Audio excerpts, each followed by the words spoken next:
Okay. Hello, you fun people at home. Welcome back. All right. So with lecture 2, get this over here. A little different approach on the world there. Okay. Let's see. All right. So NAKCF, if you are logging in on your own computer. Hopefully, the MGCCC people are supposed to be getting us textbooks this week. Of course, that was before Marco and Polo decided to come our way. So we will see. If they do, to kind of tell you, chapter 2 in your text is what will affiliate with this time period. So that'll help you out a little bit. Also, to kind of give you the time period, I try to kind of give you the years when we talk about this stuff because we are talking about so many years ago. Like really, I mean, 11, this is back 11,500 to 600 BCE. You may not, I don't care if you write BC or BCE, you will see both. BC is an older term, and now it is used before the Common Era. I really don't care which one you write, as long as you're familiar, if you see them, what they mean, and kind of where it divides time up. All right. So let's start. We want to talk about the Neolithic Revolution. Is going to be the first part of our discussion today, the Neolithic Revolution. All right. And so when we see this picture, this has come a long way from our girl, Lucy. Things have dramatically changed since Lucy was in the picture. So let's intro that for The last great ice age has come to an end, and the hunter-gatherers have survived. They thrive everywhere, from east to west. The times were changing. This new environment brought new opportunities, and with those, a new way of life. Within just a few thousand years, the hunter-gatherer lifestyle would become virtually extinct. This is the story of the largest single step towards modern society, the story of agriculture.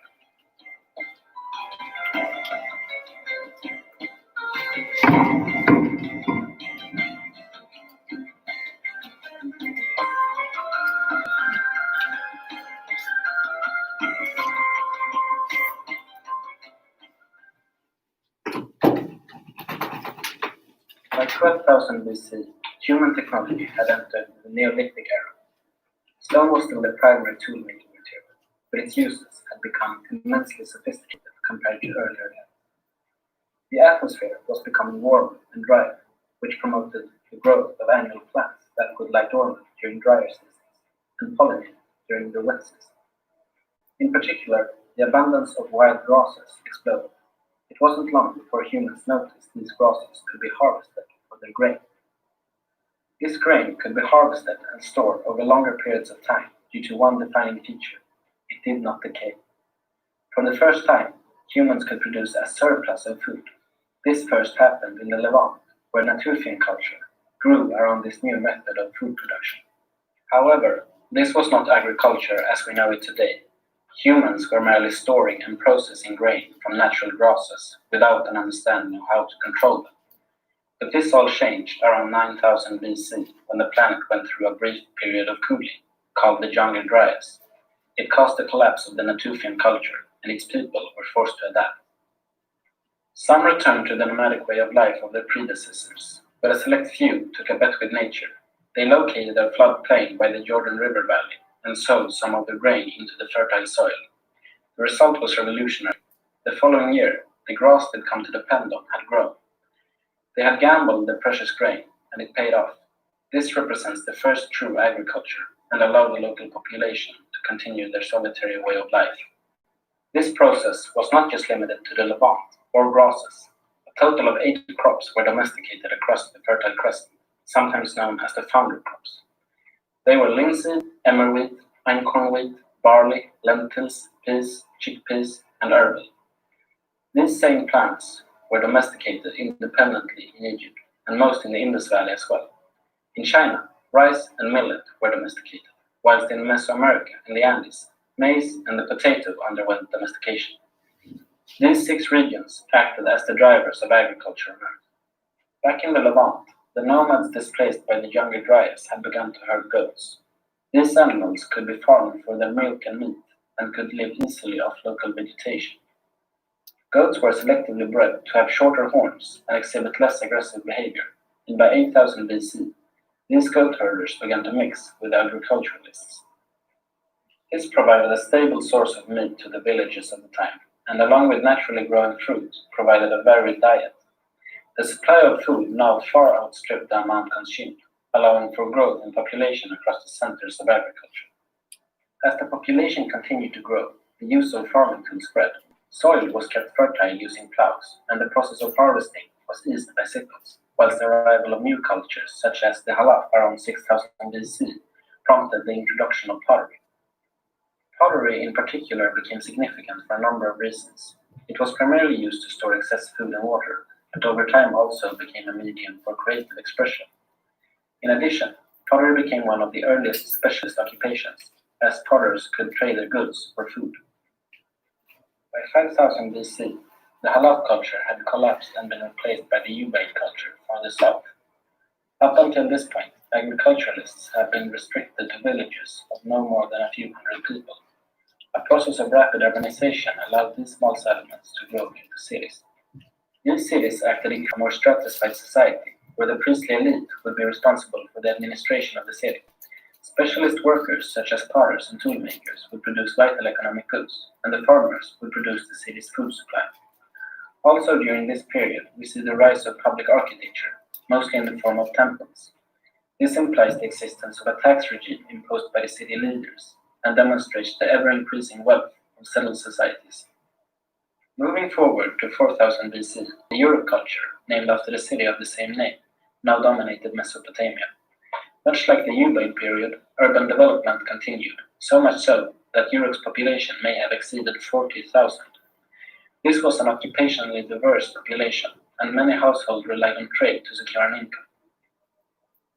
Keeping track of trade in cities of this size was no longer possible using old methods, and so 2 new major inventions came into being.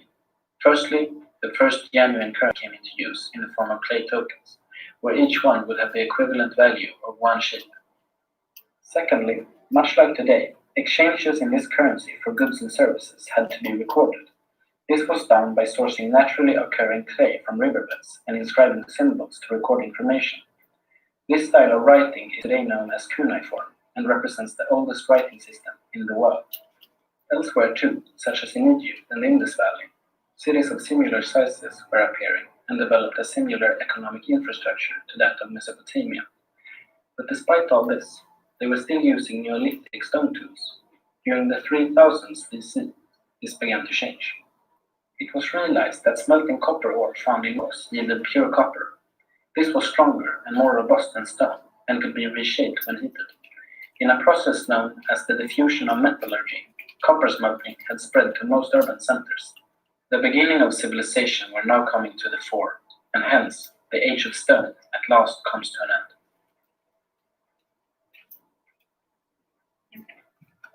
So let's move from here. All right. So thinking about the Neolithic Revolution. Neolithic Revolution.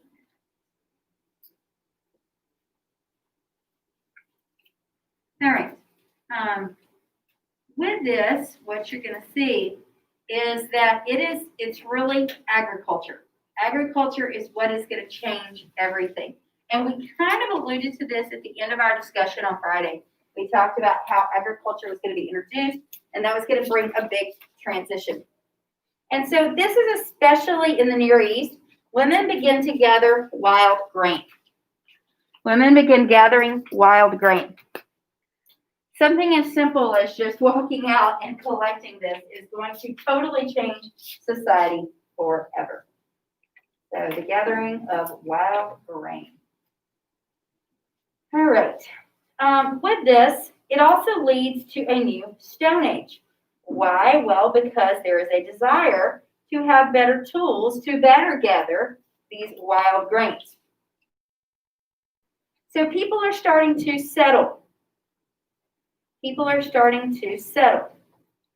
Why? Because they are not wanting to move around as much. When they find places that the grain is good, they settle in those places. And so the wandering from place to place that had taken place for so long stops. Now, this is going to bring you problems.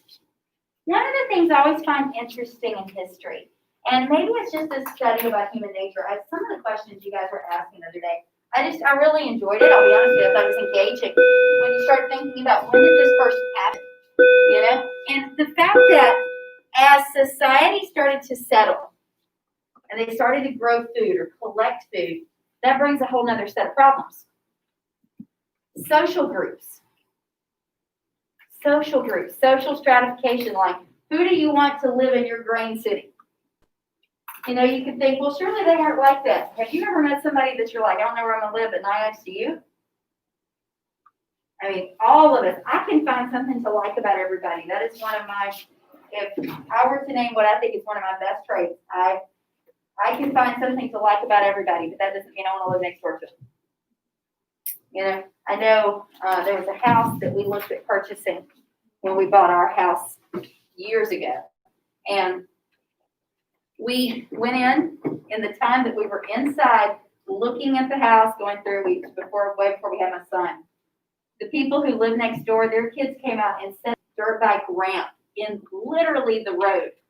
In the time that we were inside, they were jumping over in front of the driveway, and I'm like, no. You know, it's not that that's, I mean, you know, things like that happen, I get it, but if I know that's going to happen, why would I automatically go somewhere that I knew I couldn't even pull in my own driveway because there are kids that are setting up a ramp there? Obviously, they do this a lot. It obviously doesn't just happen on the Friday that we go to visit this house, right? And so this is kind of what you start to see, is societies start to develop, which means you start to have social issues. Some other problems that happen as societies start to develop, and this one is probably the one I think is the funniest. Refuse disposal. Refuse disposal. What does that mean?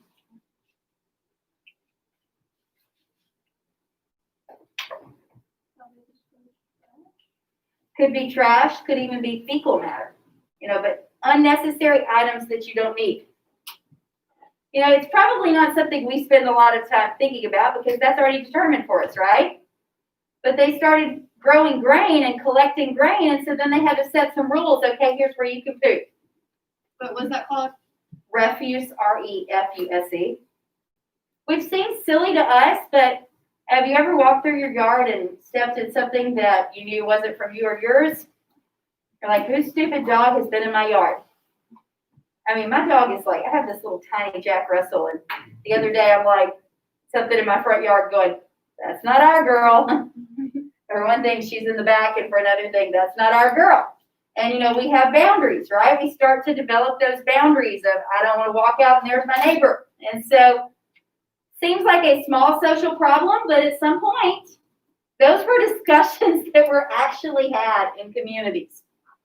And so I think those would have been kind of the discussions that would have been kind of interesting, you know, like, all right, so this will be our poop place. This is where everybody will go and we'll poop there. And, you know, don't poop anywhere else because we don't want to step in it while we're graining and doing all that stuff. Also, the more people are around each other, this should make a lot of sense to you right now. What spreads? Disease, sickness. Yeah, and so the proliferation of diseases. You know, that's why we had the stay at home for a while. Was to try to stop that, but then people didn't stay at home. I saw a meme the other day that said, for those of you that had to get your Applebee's, now I can't watch my football. You know, and it's kind of that idea is when we're in large crowds, you are more likely to spread disease. I remember a particular bus trip that one person, this was not a DC bus trip, thank God, but one person came with the flu and didn't realize they had the flu. And so like 2 days in, the flu is like manifest with them, which means everybody who's been around them. First time I ever had the flu. I was so sick when I got home from that. Never had that before. But it's that idea when you get in close spaces, you are more susceptible, right? All right. Anyway, so real issues. And so it started to develop issues of crowding. Now, obviously not crowding like we think of crowding today, but, maybe you're trying to get a little too close on my farmland here, Bob. And also sanitation. And so you would start to see like the development of the inter-village, where they would have certain areas that were designated for certain things. And so these people also, because they are no longer nomadic, which means moving around from place to place, they are more susceptible to the seasons. Why is that? Like the birds, right? The birds migrate. They go north when it's warm and south when it's cold. Well, if you're not migrating, you get the hot, you get the cold, you get whatever's in your region, right? It's all kind of common sense, but it really is major changes that took place. And I don't know, I kind of find it weirdly interesting a little bit. If you move around less, your diet becomes less varied. In other words, you don't eat as many different things if you move around less. And you also are more subject to the seasons. Probably a lot of you, like, when we had the whole pandemic thing, did some of you just like, was your family like hardcore, we're staying at home, we're not eating out, we're not doing any of that? So did you feel like you ate the same thing over and over and over again sometimes? Yeah. And sometimes you get tired of things because maybe whoever cooks is tired of cooking, so they cook a lot of stuff and they're like, for 4 days, we will eat nothing but this, And so you get tired of that. Also, when you don't get a lot of variety in your diet, it does cause sometimes like different health issues, like, part of obesity and poor digestion and those things has to do with the fact that people don't put, enough vegetables and enough fiber. And so it does lead to some other issues as well. So your diet also, because you're raising crops, you are at the mercy of the what? The seasons, absolutely. You're at the mercy of the seasons. So right now, crops may be going really well. So funny thing about my husband, I guess I should say this since we're on video, but he tries so hard to grow a garden like almost every 3 or 4 years.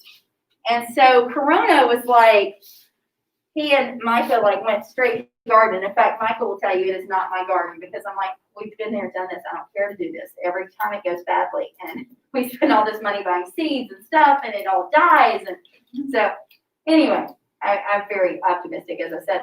But I've been through the garden process, and what turns out is going to be 4 or 5 plants turns into a lot more plants. We have 2 reds. It's a lot. It's a lot, and I just like, y'all have fun. Not my garden.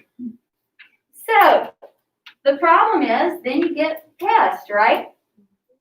So maybe you get this garden growing and you come out and like your tomatoes are all infested with something, or some bug is coming along and they're eating up your whatevers, or they don't get enough water. And then that's another thing. It's not like they have automatic watering systems. They've got to make sure these crops get water. And so it's complicated.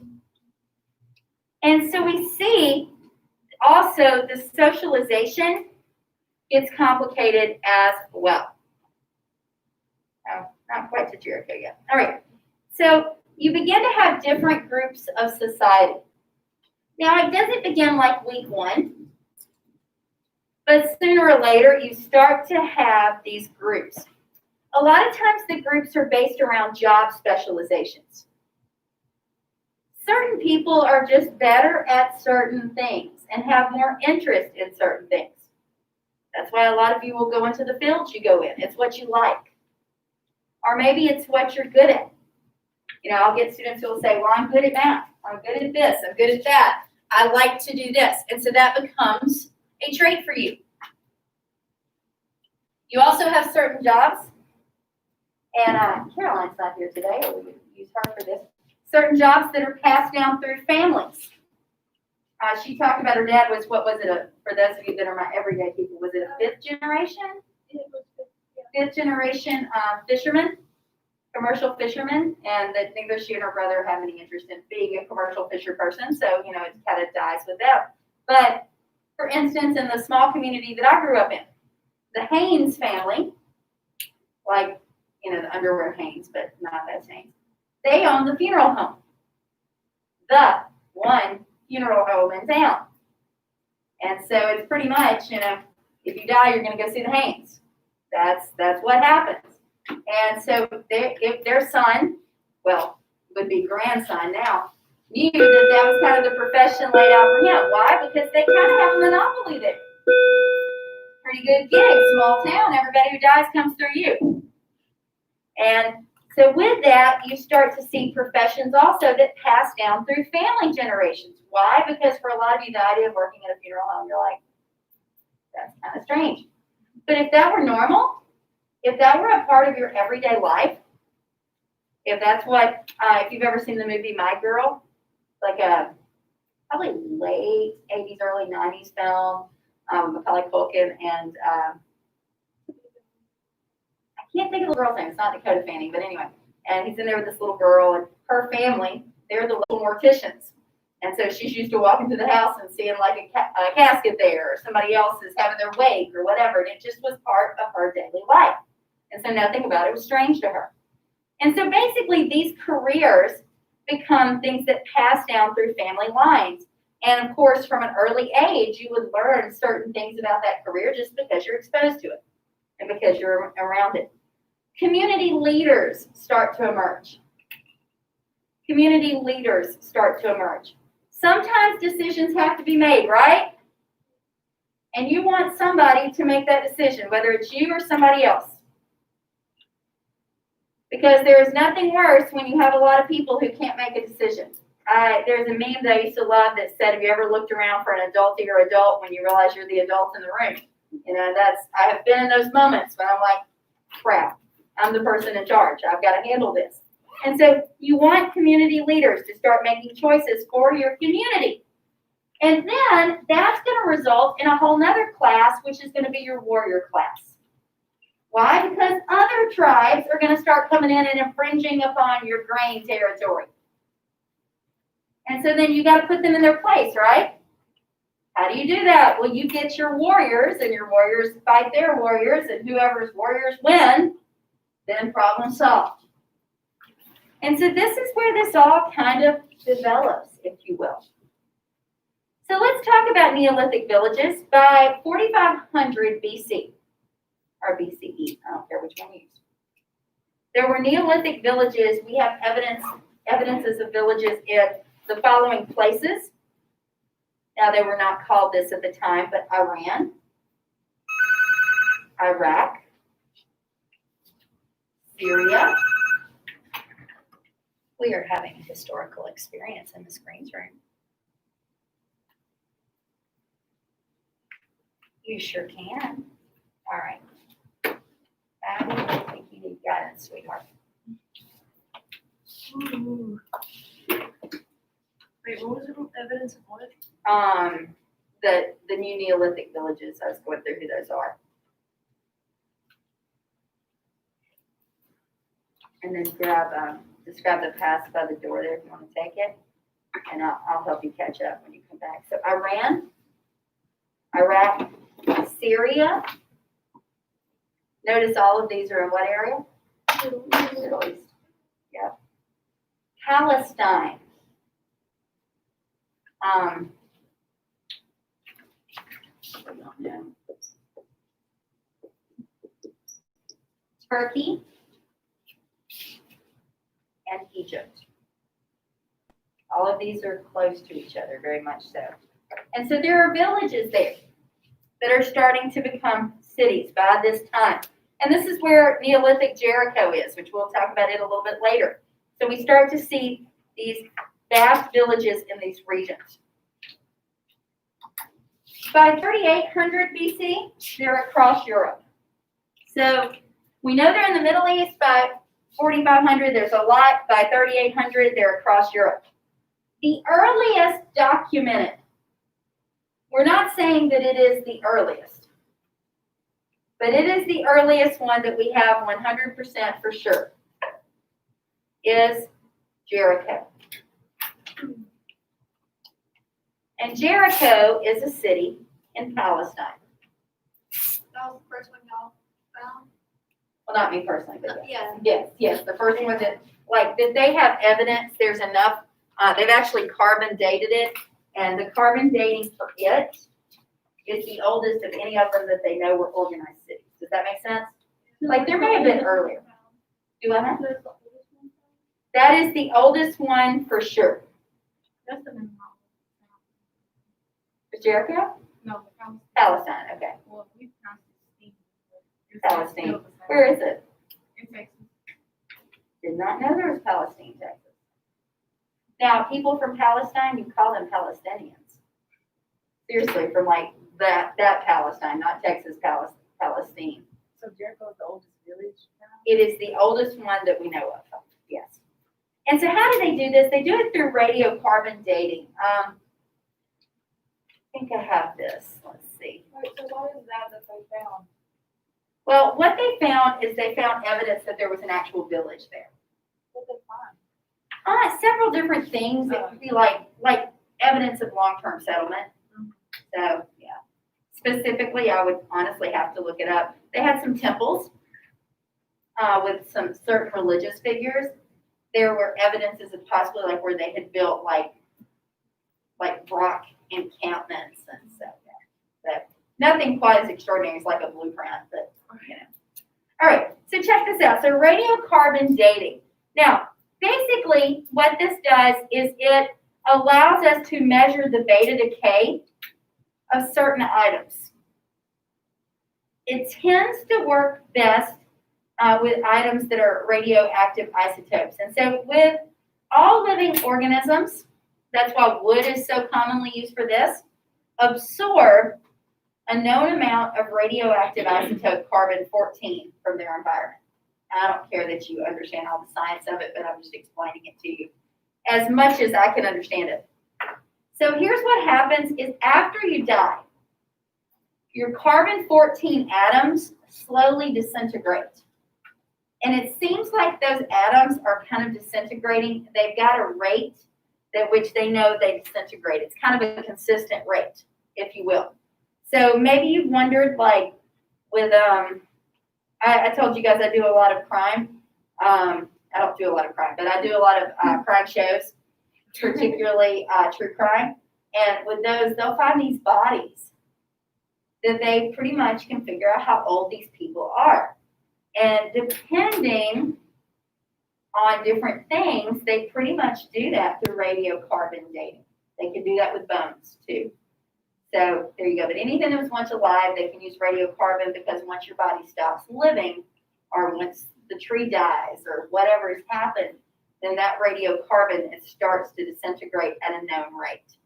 And so it shows you how slow this is. So like for instance, something that is 5,730 years old, I think that's very specific, will be at about 50% of its radiocarbon rate. You don't have to know these numbers.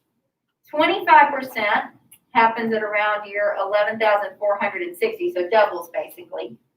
12.5%, so again, you know, adding another 5,730 years is at 17,190. So it kind of shows you pretty much we can guesstimate based on that. That's what radioactive or carbon dating science says.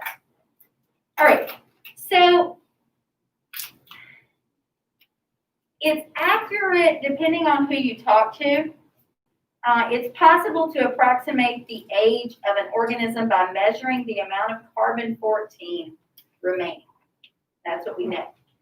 So the site of Jericho is in total about 8 acres. About 8 acres, and I'm not mistaken. I have to always look this up. 8 acres isn't really that big, but it's a smaller community as well. This 8 acre site, to give you a statistic, if you like feet better, 348,480 square feet. Now, when you think about there being 2,000 people there, to me, 8 acres doesn't sound big enough, but they didn't have the technology we have today.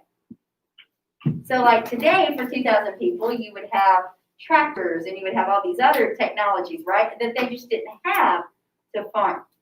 A couple other things about their houses. Their houses were kind of close together, and if you notice, they're cone-shaped.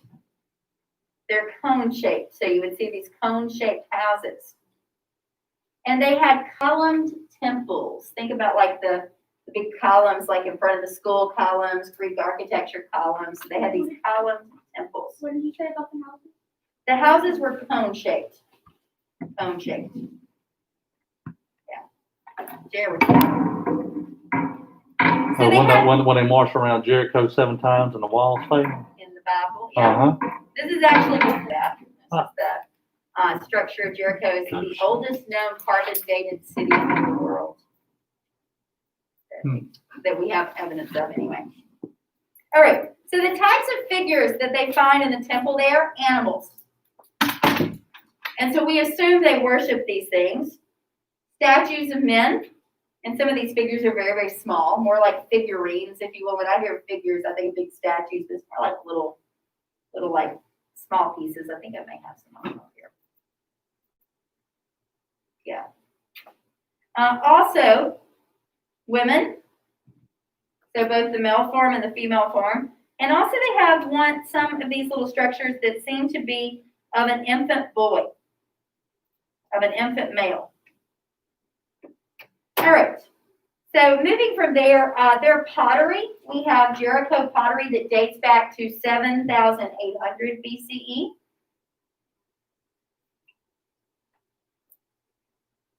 And so Mr. Jackson mentioned the walls of Jericho because there's kind of a famous story in the Bible that references Jericho's walls that were absolutely massive. In 6,800 BCE, Jericho became a fortified town. What does fortified mean?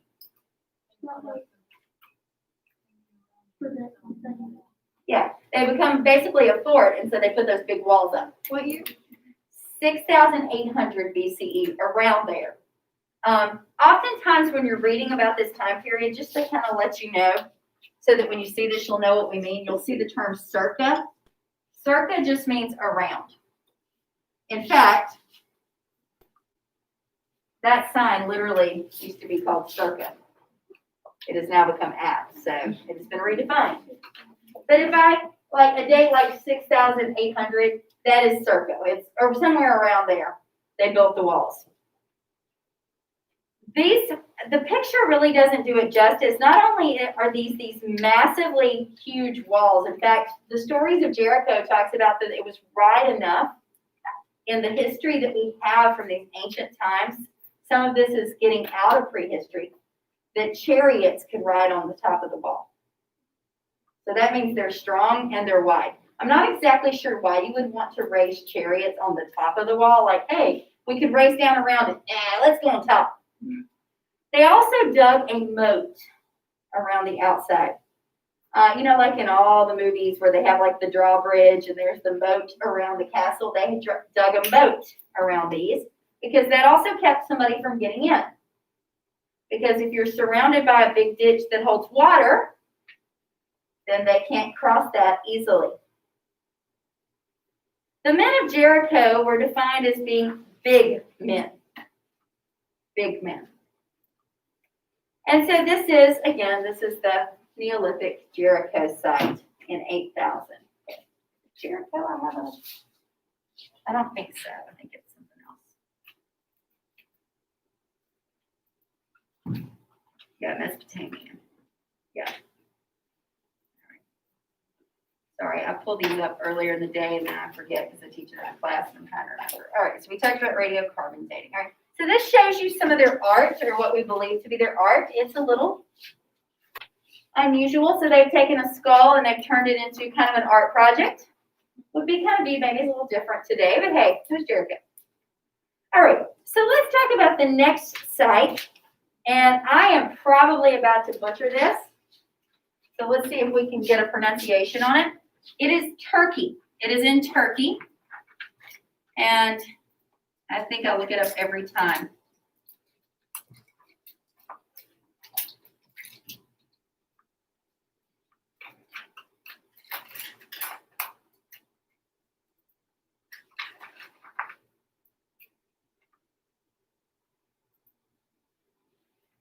Çatalhöyük, Turkey.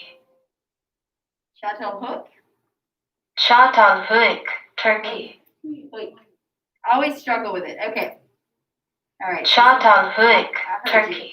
All right, we got it. All right. So I'm going to try to say it correctly. Chateauhouk. Yes. The chateau is the part I can get.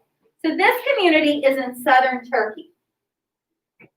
So where we were at Jericho, where it was 8 acres, this one is 25 acres. So it is significantly bigger. This society was somewhere between 6,500 to 6,000 BCE. 6,500 to 6,000 BCE. The houses, as you will notice, are clustered. I think they're kind of really smart too. It's a smart building process because like you would use the back of one wall to build your next wall, right? And so it saves you a lot of time and effort and materials. Some things that they do here, they wove wool into cloth. So they actually had cloth instead of animal skins. So that's a big advancement. A little bit about their diet. Their diet has a greater variety, if you will. Their diet has a greater variety, and that is, it includes things like peas, nuts, vegetable oil. How in the world did somebody figure out how to make vegetable oil? Like they're like, gee, let's just press these vegetables and see if we can get something out. I mean, you know, really, they figured out how to make oil out of vegetables. Also, apples, honey, and grain cereals. Now, when we say that, we're not talking about like honey bunches of oat cereals. We mean more like etc. Even like think about oatmeal, you know, things like that. They would use that to turn into food. Would you say the years for this? The year on this is from 6,500 to 6,000. All right. So let's see, moving from there. All right. Basically, we said their houses are clustered, their diet is varied, and they actually have some pretty good weapons. They have sharper flint spearheads. So that means that they're sharp enough that they will cut you. They figured out that if they take those little spearheads and put them on the end of other sticks, that they can shoot them with a bow. And so they have arrowheads. I mean, like that took some, you know, who thought, well, let's take this thing and stretch this and put a string on it. I mean, that seriously, how do you come up with that stuff? But they do. And so they have arrows and arrowheads and the sharper flint spearheads. Daggers. Like a knife is sometimes called a dagger, D-A-G-G-E-R-S. And also lances. Lances you see like in, when you get into knights and things like that.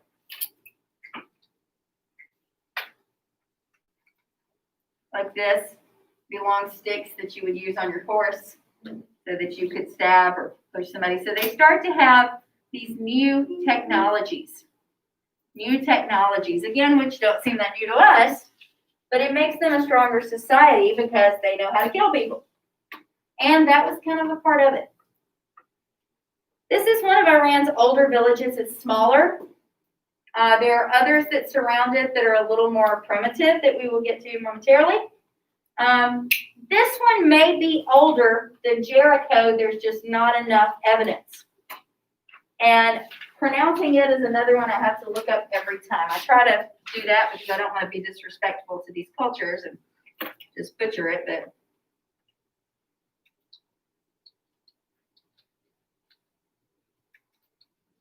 it's Tepe.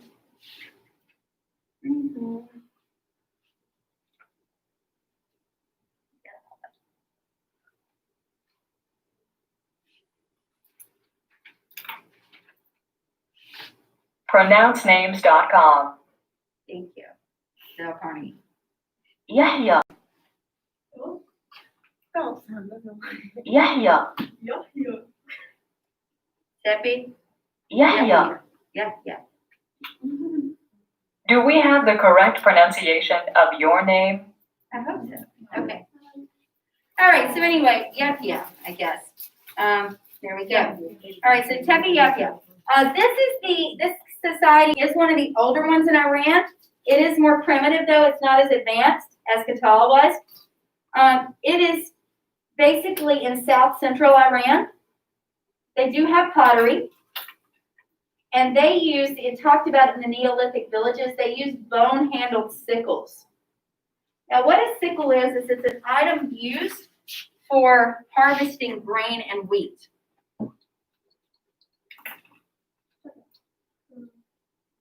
And so they would actually use bone to do this because it would be very strong. And so you would see like this one. And that way, instead of you pulling with your hand, they would craft it into this and you would just cut it down for you pretty much. It'd be like cutting something. I think about it kind of like cutting string, if you will. Like if you use a knife to cut like packages or string or whatever, it'll just kind of rip right through it versus if you're trying to wrestle with it. And so they realize it makes life easier. Another thing that they have that's kind of interesting, and I chose not to include this, is there is a fertility symbol that they have in their older village. Green. That's okay. Okay. Nope. No. Okay. Yeah, we don't go till 1:36.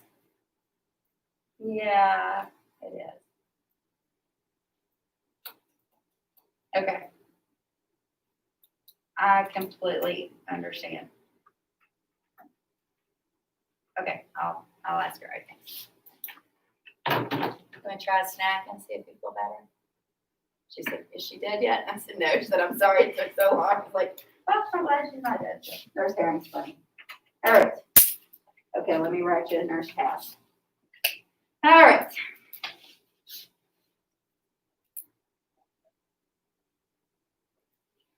So anyway, the fertility symbol, it's kind of humorous, really. They have this large, one of the things they found there was like this large green stone penis, pretty much, that was carved into the shape of a woman. Now, if you're putting both of those together, it's kind of an interesting combination, right? But that is what it is. So, they have a basic, like a phallus symbol that is carved in the shape of a woman. How is that even possible? I mean, apparently you have an art skill. So I chose not to Google that on the school computer for several reasons. But It just clicked. I get what you're saying. yeah. I was so confused. So anyway, but this is kind of their big fertility symbol in that village. I guess because since it represents maybe both sexes, I don't know. But yeah, good times in Tepe Yaga. All right. So anyway, some other cities that are going to develop in Iraq, you have Jarmo. Jarmo, and I think that's the way I remember it being last year. Here they find stone bracelets. That's kind of cool. So, I mean, this tells you this society must have a little bit of stability if they're making bracelets, right? I mean, like, usually you're not walking around like, well, we can't eat, but let's stop and make some bracelets for the community. So this one has some stability.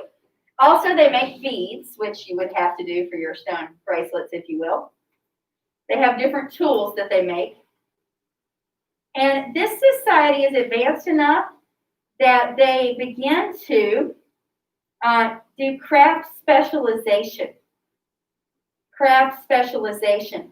What that means is that people begin to invest in like certain fields. Like for instance, we kind of talked about that a little bit earlier in the discussion, but maybe Bob is becoming really good at making beads, so he becomes the local bead maker. And such is better at making the bone-handled sickles, and so that's what they're doing. And so you begin to have craft specialization, and they begin to barter and trade with each other. All right, so what we begin to see when we move into the 5th millennium BC, we begin to see changes in the thresholds of society. And so the time period here would be around 4,000 to 3,000 BCE. 4,000 to 3,000. And here is where we begin to see the large developments of the world's first cities? Why do the dates go backwards? Well, because remember, they date up to where you have the split, and it starts in after the Common Era, ACE or AD, Anno Domini. And that is based on the idea that that is around the time that Christ was born. And so that is how the Romans ended up doing the calendar. And the calendar has followed that. And so you have those backwards going dates, and then you start going forwards again.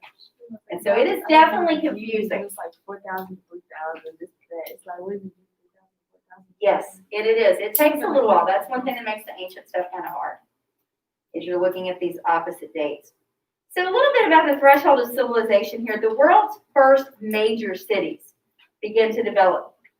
And so with developing cities, there are some things you need, including large-scale irrigation. Now, irrigation is for what purpose? Water. If you're going to have a big city, one of the first survival things that you have to have is water. If I'm not mistaken, the thing you can live without the leak, well, I'm not mistaken on this, but like you can only live seconds without air. Water is not very long as well. Your body needs water. The majority of our body is water, as we know. And so then it goes to food and shelter and other things, but we have to have water. And so with these cities, how do we irrigate them? That is a huge deal. Also with cities, with civilization here, you have the invention of writing. The inventions of writing. Now, we kind of have this, I believe it's Tyriana who kind of asked about cave drawings when we first started talking about this. This is where we know that they started to actually write in unified form. So what that would be is maybe, well, like when I put the letter I on the board, we all know what that means. And so by visibly seeing it. So this is where they kind of start to unify their writing. Also, we have evidence of wheels. The wheel makes everything better, the invention of the wheel. Also, we see the birth of the state.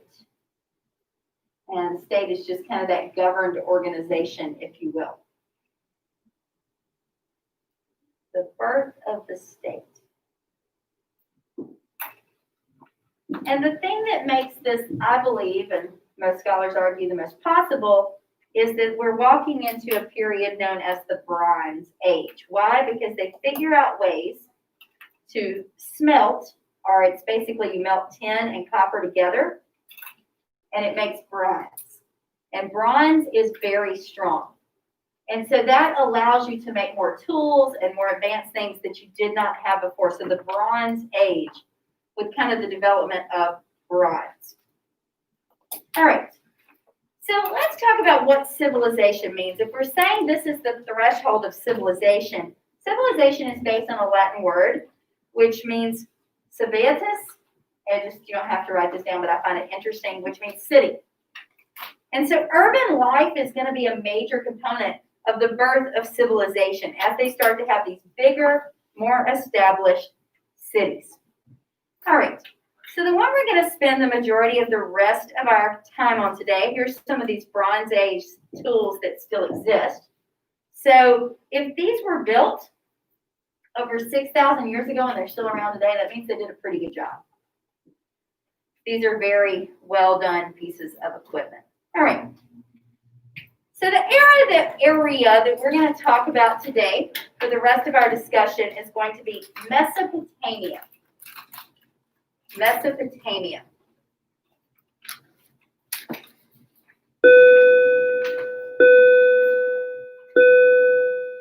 Well, most of our discussion.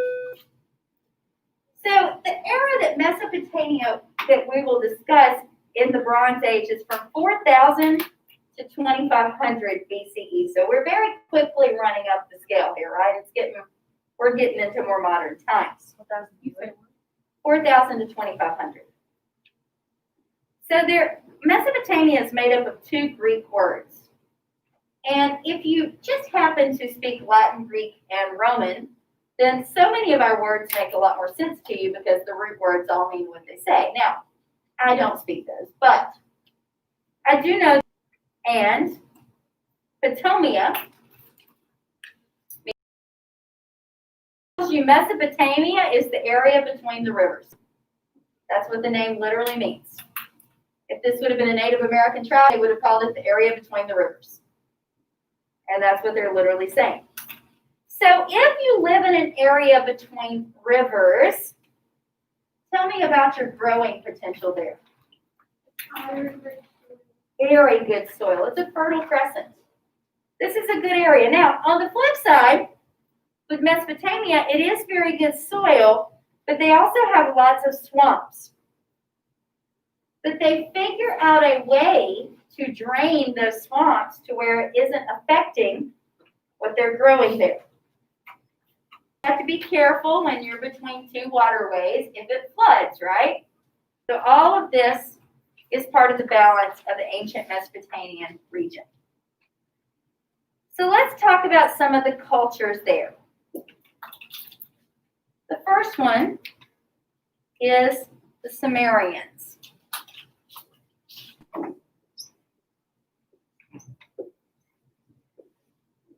The Sumerians. Now, Samaria is a very, it's an area that's talked about a lot in the Bible. If you read the Bible, so you may have heard of it before. All of these, because we're talking Middle East. You're going to see these places in biblical teaching and other things like it. So Sumer was an ancient civilization in the Mesopotamian region, and it is right in that fertile crescent between the two rivers. Basically, these people are considered the creators of modern civilization as we know it as humans. Their control of the region is going to last for almost 2,000 years. They control that area for almost 2,000 years before the Babylonians come in 2004 BC and they take over. So that's a pretty long time. The Sumerians are the first to express the human tongue in writing.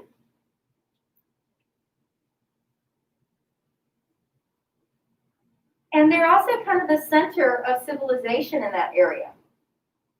They have advanced architecture. Obviously, they have literature. Now, your common man would not have had that, but still. They have literary and artistic styles. They have city-states, which means they have social organizations. But the one I find kind of funny is their attitude towards the gods.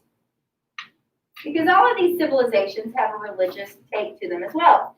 They're deeply pessimistic, like they think that the gods absolutely hate them. So they're very pessimistic. And the reason for that, as they believe, is that nature is violent and unpredictable. I think we could say that's true, right? Yeah, great exhibit A and B. It's also hard to tame floods when you live between two rivers. And your technology is just the will. You just got the will, and it's like the big brand new thing. So I mean, they're definitely not technologically advanced by today's standards. And so they realize that nature is hard to control. And so because of this, they're pretty pessimistic about life. Because, I mean, every so often, everything you own floods. That would make me kind of pessimistic, too. So some parts about their religion. They saw themselves as servants. They felt like that they were impotent to the power of the gods. Now, what impotent means is basically it's powerless. So whatever happened to them was the will of the gods. If you will, the idea of mere man, I use this quote here, mere man, his days are numbered, whatever he may do, that he is but wind. There are a lot of people who have that idea that anything that ever happens to you is because that was the way it was supposed to be. Very much a fatalist idea. There's nothing you can do to change your destiny. It's almost predestination here, right? It's going to happen. And that's the way it was supposed to be. If it happens, that's how it was supposed to be. And so that's what they believe very much. One of the more famous stories that's related to their religion is an epic about a guy called Gilgamesh.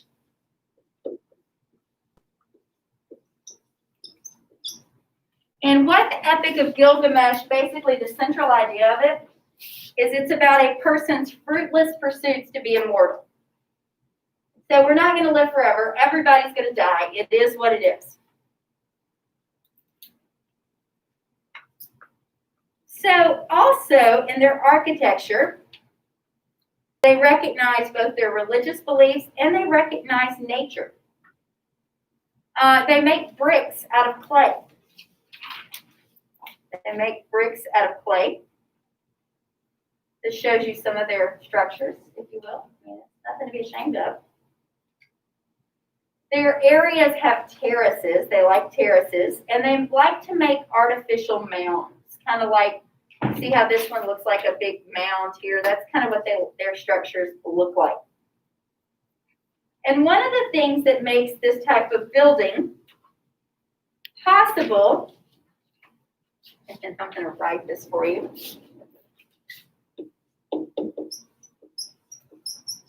It's ziggurat. Yes, ziggurat. Or, ziggurat is an Akkadian word from their society. And so, basically, these are people, the ziggurat are people who are the first temple scribes that produced writing. So the first people who are going to write in these temples are the ziggurat. And so what type of writing do they do?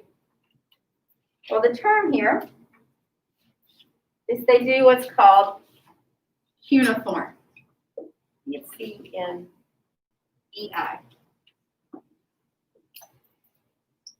Cuneiform. All right, cuneiform comes from a Latin word that means wedge. Really what it is it's pictograms. It's little pictures that show you, they kind of depict what they're talking about. I think I put it on here. Let's see. Now, there's the ziggurats.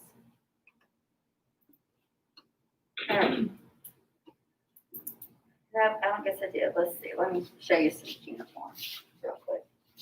I think once you see it, it kind of makes sense. All right.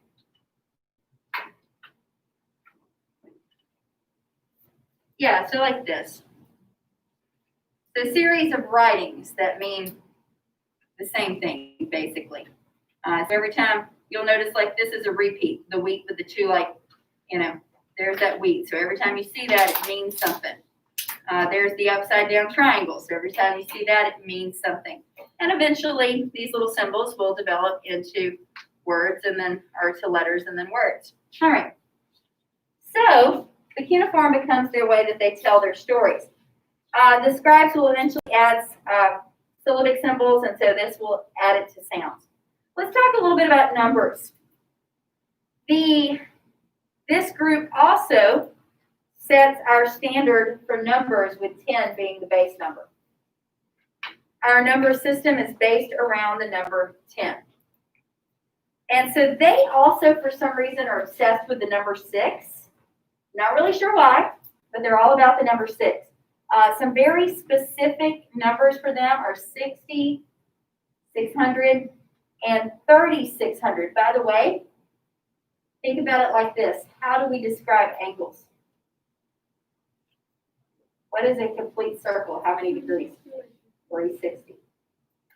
And so all of that ties back to them. So yeah, that is why we use 360 degrees to describe angles. It came from them. So a little bit about their society and politics. They have a hierarchy. The upper crust is, of course, the male society, right? No big surprise here. Women don't get a lot of authority. So if you wanted to be the highest people in society, you would either be a priest, an administrative noble, so like you'd be a city official, or you'd be a warrior. Those are the most important people, the priests, the nobles, the warriors. And we're going to see that carry on basically into the 1800s, right? Those are your major groups. Your next group would be your free workers.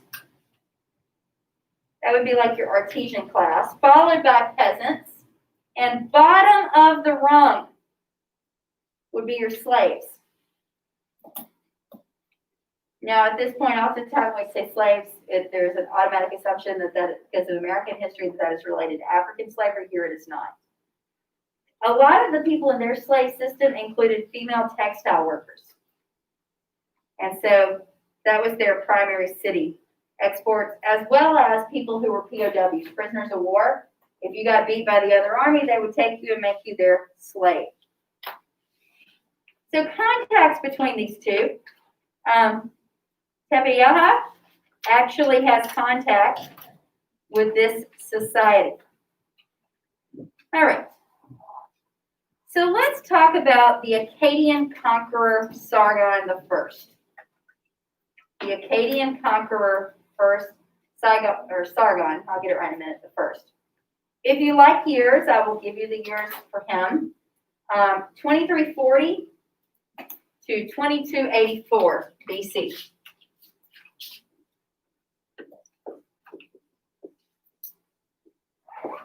He's still in Mesopotamia. He is going to actually, yes, he's going to be in that region. And we're going to talk about old Sargon the First a little bit here. He does something that people like or had not been successfully able to do. He is going to bind these two regions together. He's going to bind the regions together. Now, without taking you through his life and his family life, the most successful actually region or member of the Sargon family is going to be the grandson. And his reign is going to be a little later. His reign is 2254 to 2218. And the grandson gets the nickname of Sargon the Great. So he's number 3 in the Sargon trilogy, but he gets this nickname. He's considered to be the most important Akkadian king after Sargon, or even some even feel he is more important than the first, but generally Sargon the First was kind of viewed as a big deal. He becomes really more of a figure of myth and legend than of historical fact. There are tales of the actions that he takes and for thousands of years after he dies, which tells you that they, of course, become more legend than fact at that point when they exist for thousands of years later. So, a couple of things here. Basically, this grandson, Naram-Sin, or Sargon the Great, is going to suppress rebellions across the empire before he can even govern. So before he was even over the country for the 36 years he suppresses rebellions. In the time that he is over the country, he keeps order, he increases trade, and he personally campaigned with his army beyond the Persian Gulf and possibly even into Egypt. So that's pretty significant because you got to think, they're on horseback here. And so that would mean he's going all the way over into this area, the Persian Gulf and even into Egypt. Eventually, this dynasty is going to be destroyed, not with the third leader, but with one of his descendants, about 100 years after he died. But it will eventually die out. So let's talk about Ur. Yes, Ur. All right, so this shows you kind of the unification of the Babylon Empire here. I thought I had Ur. I guess I didn't. Okay.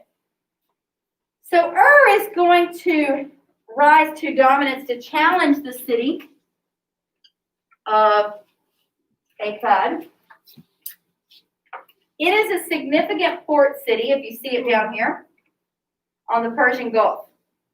See, at the time, the coastline was further back. Now it has diminished, or they have more coastline than they did at the point. But Ur is right there on the coastline.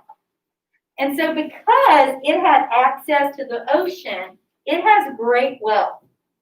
And basically, it is one of the best cities. If you had to go live in ancient Mesopotamia, I would suggest Ur, because it was the wealthiest city.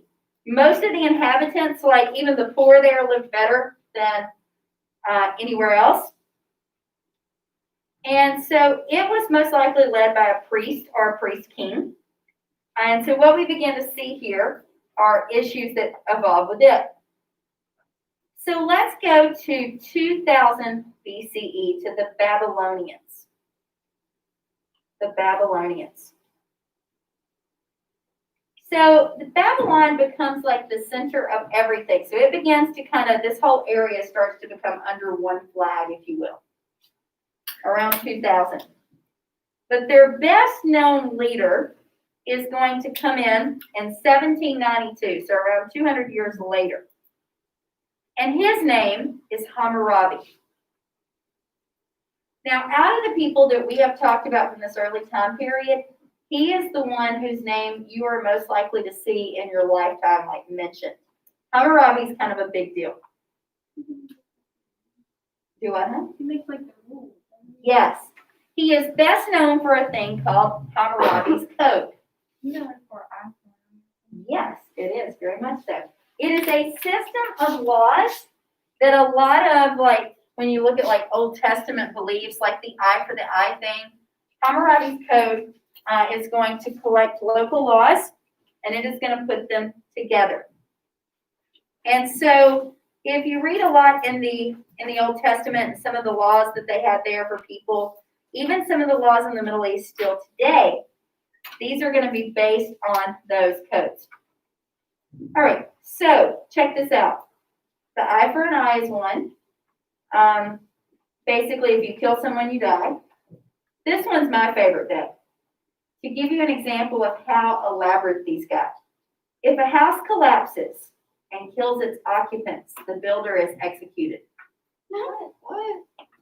So you'd have better architects.